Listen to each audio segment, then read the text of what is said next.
and welcome to this Moneycontrol live feed. You're watching Morning Trade with me, Nandita Khemka. Over the next 30 minutes, we'll be talking about the cues for trade, the big earnings to watch out for today, and we'll also be getting all your stock-related queries answered by our technical expert on the show. So if you have any stock-related queries, send them in to us on our YouTube feed, and we will have them addressed by the guest. But before we do all that, let's take a look at the top headlines at this hour. Mixed views coming in from Wall Street, with the S&P 500 finishing slightly below the flat line as earnings take center stage. Fed's beige book shows the US economy saw little change in recent weeks after the banking turmoil of last month. Asian markets largely lower as investors continue to take stock of US corporate earnings. The SGX Nifty is signaling a mildly positive start for the Indian market. IT major HCL Tech is all set to report its fourth quarter numbers today. Constant currency revenue growth is expected to see a decline weighed down by seasonal weakness in the software business. And India's second Apple store is all set to open in South Delhi today. Ahead of the launch, CEO Tim Cook meets Prime Minister Narendra Modi. Sources say that Apple has sought continued policy support to scale up its operations. India's second Apple store is all set to open in South Delhi today. Of course, we will be getting you live coverage on that 9:30 a.m. onwards, so stay tuned to Moneycontrol for that. Well, let's bring on board our technical expert for today. Kunal Shah of LKP Securities is with us. Good morning, Kunal. We've seen the Nifty clock in a 3 straight day of losses after a 9-day winning streak. But in this morning, SGX Nifty is hinting at a start above that 17,700 mark. So in light of that, do you expect Nifty to start in the positive and remain above that level today? Good morning, Nandita. I think exactly what we have seen in the Nifty index from 16,800, we have seen a rally towards 17,800, a 1,000-point move. And in the last 3 days, we have witnessed some profit booking or correction from the higher levels. So this is the nature of the market. Whenever you get a steep rally, correction is bound to happen. Majorly, this correction was contributed once the Infosys, the TCS, IT giants came out with results which were below par, and that is when Nifty started to witness some selling pressure. Now for Nifty, 17,700 continues to be an immediate hurdle. Even in yesterday's trading session, we saw 17,700 and 17,800. These were the two strikes on the options front where a good amount of call writing was done. Now today being a weekly expiry, the market is likely to be highly volatile. If in the opening trade, we sustain above that 17,700 mark, we can expect some short covering toward that 17,800 zone. But if 17,700 is not taken out and we again see a drop down, we might again go into that consolidation phase and test that 17,600 levels on the downside. So I think for Nifty, the view is still not clear. One has to wait for the opening session. How does it play out? If 17,700 is held, then go for long side. If not, then probably one can create short positions as well. When I talk about the Bank Nifty index, that is where the real strength is still visible. We have not breached that 42,000 mark on the downside. So 42,000 is a very good support for the Bank Nifty. So for Bank Nifty, if you get any dip, that would be an ideal opportunity to buy Bank Nifty around that 42,000 mark. One can keep a stop loss of 41,800 on the downside and can expect some recovery towards 42,200, 42,300 levels on the upside. So Bank Nifty is one index which I'm positive on. Nifty might be sideways, or one should wait for the opening action and then take a clear-cut decisive move. Right, so those are the levels to watch out for on the Nifty as well as the Bank Nifty. Kunal, we'll come back to you in a bit, but let me also bring on board my colleague Haripriya, Suresh, to put into perspective as to what we should be expecting from HCL Tech's Q4 performance. Good morning, Haripriya. Good to have you on the show. Well, we saw a pretty weak, set of numbers coming in from both TCS and Infosys. Do you expect HCL? Do we expect rather HCL Tech to also hand in a flop show when it comes to earnings? As opposed to say TCS and Infosys, HCL was already not expected to have like a great show for Q4. I mean, there are numbers the estimates that were even prior to TCS and Infosys, they were not quite inspiring, if I might say so. We obviously know that, TCS revenue growth came in at 0.6%. Infosys obviously fell by 3.2%. This is constant currency revenue growth quarter on quarter. For HCL, on the other hand, it was already expected to degrow by by 1.9 to 2.1%. Some estimates also put it at 1.2%.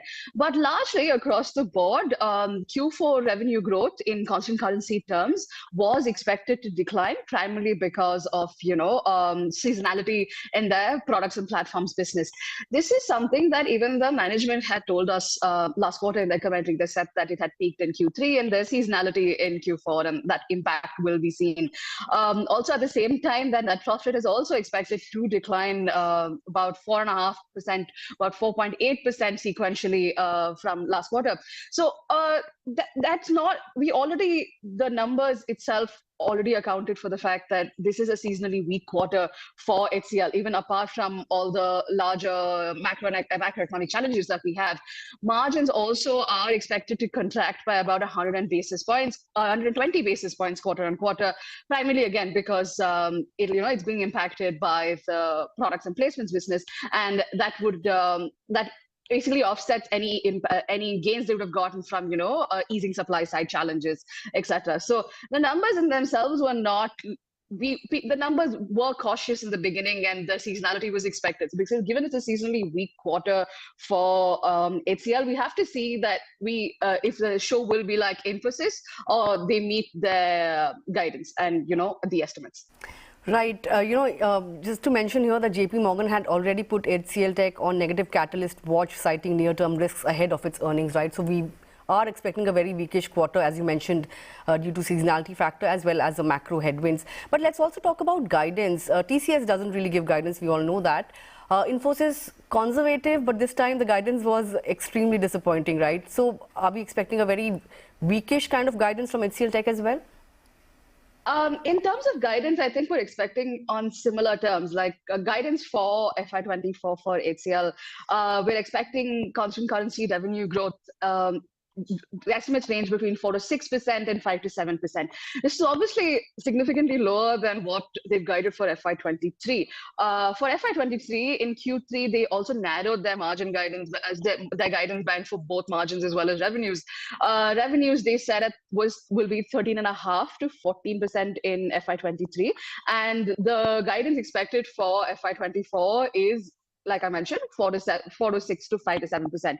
EBIT margin guidance also they had narrowed for FY23 to 18 to 18.5%. Similarly, for FY24, the guidance is expected to be around 18 to 20%. So that's the guidance we're looking for. I feel like, given the caution in the environment and given the uncertainty, we cannot expect anything more than this. This is likely what's likely to be the guidance that we can get from the management later today. Right, Haripriya. What about the management commentary? We saw TCS flagging off the fact that customers are tightening their purse strings. We heard about deal ramp downs from Infosys. What would you be watching out for when it comes to management commentary from HCL Tech? In terms of management commentary, especially with TCS and Infosys, like you mentioned, we had ramp downs, but Infosys also spoke about cancellations. Both have spoken about an impact. So obviously, that's going to be an industry-wide phenomenon. It's not just going to be TCS or an isolated TCS or Infosys phenomenon. So obviously we will look for in the commentary is that one is the guidance, the impact on discretionary spends, because we have seen slowing, and essentially what the impact of discretionary spends will be on the ER&D business of HCL Tech, and what the exposure to impacted verticals will be in terms of looking telecom, high tech, retail, BFSI, obviously given the banking contagion. We're also looking at the margin levers as well to see. So obviously supply side challenges have eased. We have noticed that attrition has started to come down. So in Q1 and Q2, HCL's attrition was 23.8%. In Q3, it had fallen to 21.7%. And that figure is expected to trend down as well. They haven't changed their the fresher hiring target for FY23, but we'll also be seen if they're actually looking to meet it, or they have enough people that they don't need to hire anymore, or if they're even backfilling attrition. Like we noticed in the case of Infosys, they ended the quarter with 3,600 fewer employees. So and it'll be interesting to see in terms of the hiring front what HCL does in Q4, as well as what they talk about in terms of on the hiring front for FY24. TCS had had stronger hiring plans, but Infosys, on the other hand, did not say anything because they said, that utilization is low and they have headroom. So it'll be interesting to see what HCL does on that front, given not just in terms of fresher hiring and how their attrition looks like, but given supply side challenges are easing, should be interesting to see what they do there. Apart from this, obviously, we will look at the deal pipeline. Are they seeing slowdowns? Are they seeing ramp downs? Is there delay in closures? What the deal activity is like, what the deal pipeline is like. Is it skewed more towards cost takeout and vendor consolidation? What the impact on discretionary spending is? These are all the things that we'll be watching out for during the commentary today. Right. Well, we will be watching out for HCL Tech's Q4 numbers, and of course, we'll be getting you live coverage of that in the evening as well. So do tune in. But with that, Haripriya, thanks a lot for taking out time and joining us and taking us through what to expect from HCL Tech. Well, on that note, let's go back to Kunal and ask him his views about the entire technology pack. Kunal, we are getting some queries also on our live feed. Kamesh Sharma has written in and he says that Infosys. He asks whether Infosys should be added now, given the fact that it has shaved off somewhere around 13% over a week. Do you think this is the time to actually accumulate this counter? See, if I firstly talk about the entire IT space, the Nifty IT index has already given us a breakdown on the technical chart. So I think more downside is left for the entire IT pack.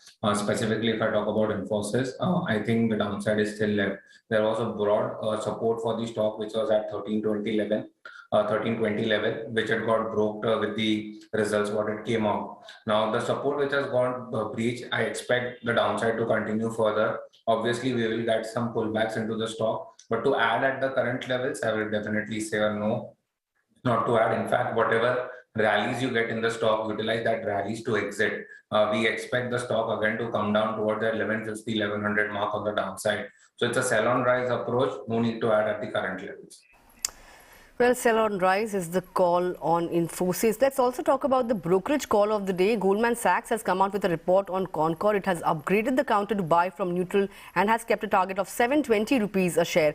The upgrade is largely driven by the fact that it is a beneficiary of rail containerization, which is expected to accelerate going forward. And upgrade is also driven by the fact that it has a dominant market share in India's rail logistics. And in fact, Goldman Sachs expects a 15.5% earnings CAGR for FY23, FY25 with healthy cash generation. It also believes that the company is at an inflection point currently. What would your call on Concor be, Kunal? So I think definitely if I look on the technical charts, 4 to 5 days back, the stock had given us a breakout from a falling trend line. We had seen a sharp correction in the stock from the levels of 800 to the levels of 550 on the downside. It's definitely trading in an oversold territory. A breakout has already been confirmed on a technical chart.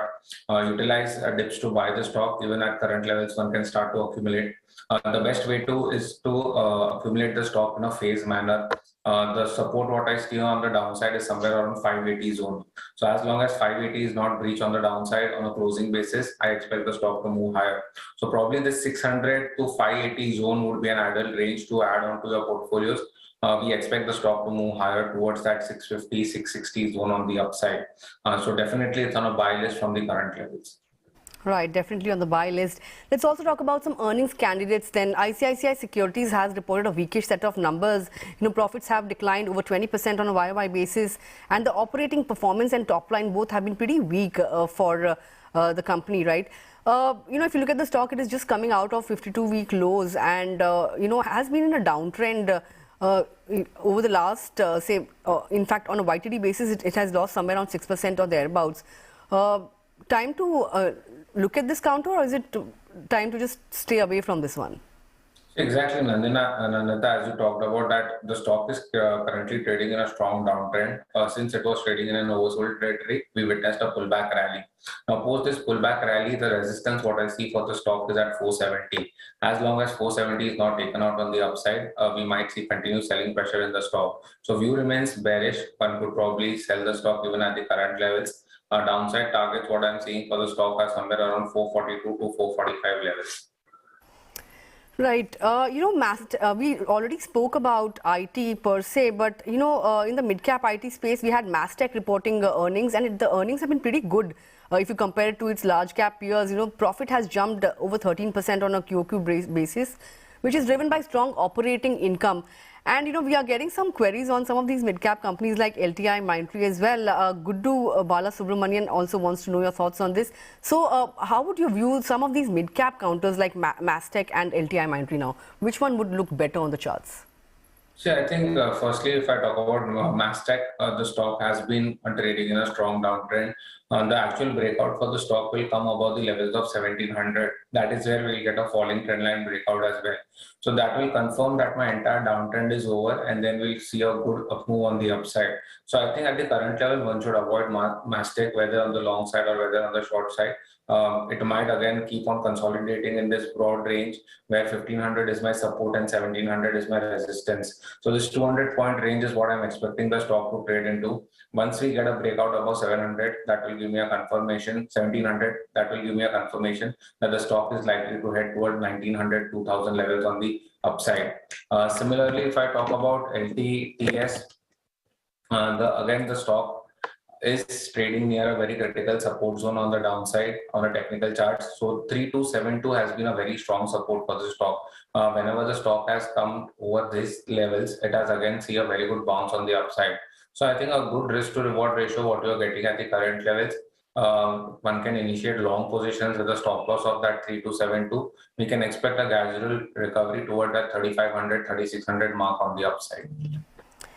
Right. Kunal, what about Tata Communications? The numbers aren't all that great. In fact, profit has dipped somewhere around 10% on a YOY basis. Revenues are up 7% driven by its data services business. But if you look at the stock, it's been pretty weak and has lost somewhere around 7% in a matter of 5 days. More weakness on the charts? Yes, definitely. If I talk about the chart perspective, on 29th of March, the stock had actually given us a breakout from a falling channel. And post that breakout, the stock from 1200 levels went up to that 1300 mark on the upside. But post that 1300 mark, we have continuously seen selling pressure and the stock has again breached that 1200 support as well. The decline is likely to continue. The next support for the stock on the downside is somewhere around 1150 zone. So 1150 is what I'm expecting the stock to test into. One could probably sell the stock as well, keep a stop loss of 1235 on the upside, look for targets of 1150 to 1140 on the downside. Right. So those are the levels to watch out for on Tata Communications. Kunal, a lot of queries coming in on the realty space. We've seen some of these realty counters starting to participate, in the up move. And DLF and Oberoi Realty are some of the counters that our viewers want to have their queries addressed on. So Matthew Longshank has queries on DLF, and Mahim Kumar wants to know your thoughts on Oberoi Realty. Among all the realty stocks, which are the ones that are looking good, and what about Prestige Estates as well? Among the three, which one would you prefer? So firstly, Nandita, I will talk about the reality sector. Now, the reality sector was trading in a deeply oversold territory. In the last 10 days, when the Nifty had rallied, it was the Nifty Reality Index, which was a major outperformance. Now, this was supported by a lot of data. We just had the RBI policy, where a lot of people were expecting a 25 basis rate hike. But we had a status quo on that. This is the first time where we can probably see that the rate hike might stop, or it might again stay at the same level. That is, the pace of the rate hike might not increase very aggressively. That's the first positive sign for the reality sector, and that is where the buying momentum is clearly visible. Now, the index from the levels of 370 has witnessed a rally towards 430, what you can say almost a 15-20% upside move, what we have got in the 10 days. Now, the index is facing near a very critical resistance of 440. The undertone remains extremely bullish. I'm bullish on the sector per se, but I think at the current levels, the risk reward is not very favorable. Probably utilize declines to buy the reality index if you get any correction. That would be an ideal opportunity to add long positions on the entire reality space. My top pick from the reality space would be DLF. DLF on the technical chart has given us a strong breakout with volumes. Again, the stock, which was trading around 365, 370 zone, has rallied toward 420. Now, the support for the stock is somewhere around 406, 410 zone. So if you get a dip around this zone, definitely it adds into your portfolio. I'm expecting levels on a positional basis of 500 to 525 on the upside from this entire breakout what we have got into. So DLF definitely remains a top pick as well. You talked about Prestige. I think Prestige has seen some buying momentum in the last 1 to 2 trading sessions as well. I'm much more bullish on DLF, but even Prestige charts looks very good. If one has to initiate long positions, keep a stop loss of 436 on the downside. We can expect a gradual recovery towards 472 on the upside. Right, so that's the thoughts. Those are the thoughts on the realty pack. But I want to get in your thoughts on fact. This stock has gained 40% in the last 5 days, even though yesterday it was pretty muted. We have a query from Debu K, and he wants to know whether it's the right time to book profits after the kind of rally that we saw. See, I think fact definitely the rally what we have seen in the entire fertilizer space has been massive. Specifically, fact has been a big outperformer. Now the stock is trading near a resistance zone of 350, 360 kind of a levels. Whenever the stock has come at these levels, we have witnessed correction. So I think definitely a good time to book a profit if you are holding long positions. If you get any rallies toward that 335, 340 zone, ideal opportunity to exit. Probably you will again get a dip into the stock which you can utilize to buy into. So the next, again, if the downside profit booking comes, it might come toward that 280, 290 zone, which would be an ideal opportunity to add long positions. So definitely one can at least book profit those who are holding long positions. Right, I think we just have time for about one more query. So I will take this on the Pharma pack. Karthik Raja has written in, and he wants to know your thoughts on Sun Pharma, given the fact that a lot of brokerages are now turning bullish on some of these large cap pharma counters. Even though Sun Pharma hasn't really done much in yesterday's session, what would you advise investors to do with this one? I think firstly, if I look at the Nifty Pharma chart, I think Pharma chart has made a very good bottom on the downside. We have seen good amount of buying from the lower levels in the entire pharma sector. So you can say probably more or less a bottom is confirmed on the downside. I expect pharma to outperform in the year 2023. It has been a massive underperformance in the last 7 to 8 years. So finally, we are seeing some kind of strong buying over here. If I talk about Sun Pharma, again, the chart is looking mildly bullish to sideways. The real momentum for the stock will start to pick up once it breaks about 1020. So 1020 has been a resistance for the stock. Whenever it has touched those levels, we are seeing selling pressure. So for Sun Pharma, if you are holding long positions, keep a stop loss of 970. You can probably add at the current levels in a phased manner. The real momentum will start about that 1020 breakout, what you will get into the stock. Right. Well, that was a thought on Sun Pharma, but we are completely out of time. And before I let you go, Kunal, leave us with some stock recommendations for the day. See, I think definitely, as I told you, there are a lot of opportunities from the mid-cap and the small-cap space as well. We expect the market to continue and rally on the upside in the very short term. The first pick will be from the fertilizer space. As we talked on the show as well, fertilizer is something which is looking very good on the charts perspective. Now, talking about the fertilizer space, the top pick from my end will be Coromandel. Coromandel has given yesterday's trading session a strong breakout with sharp surge in volumes as well. The F&O data too suggests long build-up positions were created in the stock. I expect this momentum to continue towards on the higher end towards that 975 zone on the upside. The lower end support for the stock is at 925. So one can initiate Coromandel as a long with a stop loss of 925 for targets of 970, 975 on the upside. My second pick will be from the oil and gas space. Now, recently, oil and gas space have been also buzzing around the street. I expect ONGC to be an outperformer in this case. The stock is on the verge of a big breakout. The stock support on the downside is at 156 zone. So as long as the stock sustain above this level, we expect the recovery toward that 165, 168 mark on the upside. Currently, the stock is trading around 160. So ONGC is a buy at the current levels. Stop loss will be 156. Target will be 165 to 168 on the upside. Right. So those are the stock recommendations coming in for Kunal for this morning. With that, Kunal, thanks a lot for taking out time and sharing your thoughts with us this morning. Well, we are completely timed out on this edition of Morning Trade, but don't go anywhere because coming up next is Opening Bell. And of course, stay tuned to Moneycontrol because we'll be getting you all the live action from the second store opening of Apple in South Delhi.